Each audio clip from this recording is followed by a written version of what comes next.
Hello friends, welcome back to 8 Limbs Yoga. Thank you for tuning in with me once again. So as I mentioned in the introduction video, this channel is really meant to interweave the 8 limbs or the Sutras of Patanjali through our asana practice in order to deepen our practice and really take it off the mat to find that spiritual growth component as well. For those of you who might not be aware of the sutras or really even know what I'm talking about, I just wanted to give a brief introduction before I get started on what they are and what I'm even talking about. So just know that there are plenty of references out there. I have a lot of them myself. I've really been working with the sutras for quite a while now.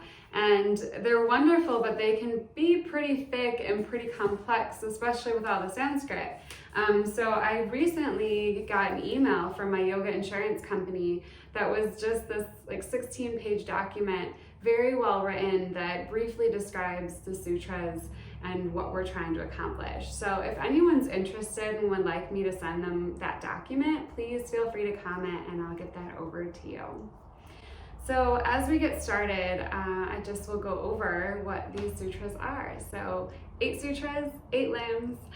So the first sutra is going to be the yamas. And the yamas are really broken up into 5 ethics. And these ethics work more with how we interact with others. And this is supposed to be so that we find a way to have a more harmonious existence within the rest of society. The second sutra are known as the niyamas, and the niyamas are also 5 ethics, although these ethics really work with self-conduct and self-discipline. And although this might seem a little rigid at first, it reminds me of a story from the autobiography of a yoga where Yogananda comes from India and starts to teach people yoga in the West. And one of his disciples asks him, do I have to give up smoking and do I have to give up drinking to be on this path? And Yogananda just smiles and says, no, you don't have to give up anything. But I bet once you follow this path, you're going to find that you don't really need these things anyway. And I know that I found that to be true in my own life. The more that I work toward this path of health and enlightenment, I find that I don't need the vices that I once did. I also find that I'm not entertained by the things that I once was. So not that you have to give up anything, but maybe start to notice if things do subtly start to change. All right, the next sutra is asana.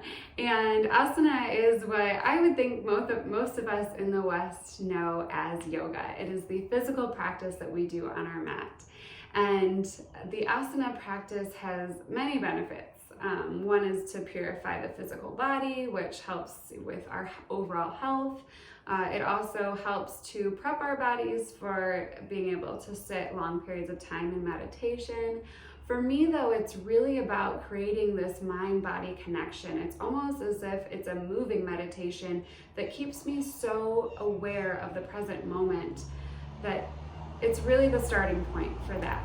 The next sutra is pranayama, and pranayama is also known as breath control. So after we've prepped the body with asana, now we learn how to kind of manipulate the breath and use the expanded breath work to really help remove any distractions from the brain. And this really helps to move into the next set of the sutras. So the next sutra is pratyahara. And pratyahara is the practice of sensory withdrawal. And this then helps us kind of move into the next sutra, which is dharana. And dharana is full concentration. So this full concentration is what is needed for the next sutra, which is dhyana. And dhyana is meditation.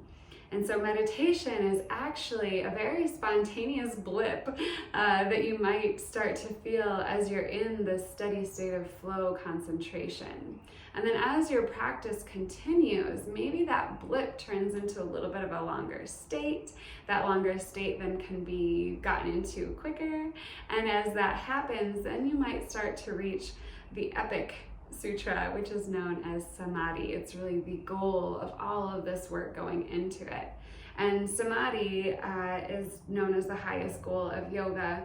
And it's said that when you get there, the whole sense of I or me is lost. And it is this true connection that we then experience with everything around us.